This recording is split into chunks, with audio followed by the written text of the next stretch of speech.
ఊటీలో చూడండి కొండ మీద ఇల్లులు కట్టుకున్నారు, చాలా బాగున్నాయి. సేమ్ కొడైకెనాల్లో కూడా ఇట్లే కట్టుకున్నారు. సో డిఫరెంట్గా ఉంది ఇక్కడ.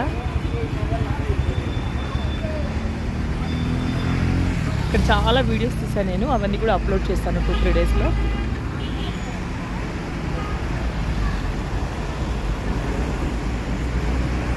మనకు వింటర్లో ఎట్లుంటుందో ఇక్కడ అట్లా ఉంది. సమ్మర్లో అందరూ స్వెటర్స్ అట్లా వేసుకొని తిరుగుతున్నారు ఊటీలో, కొడైకెనాల్లో కూడా.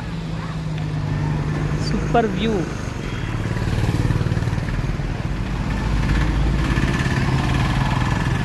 ఎవ్రీ సమ్మర్ ఊటీ వచ్చేయచ్చు, అంత బాగుంది ఇక్కడ. అక్కడ కూడా చూడండి పైన కట్టేస్తున్నారు బిల్డింగ్స్ అన్నీ కూడా.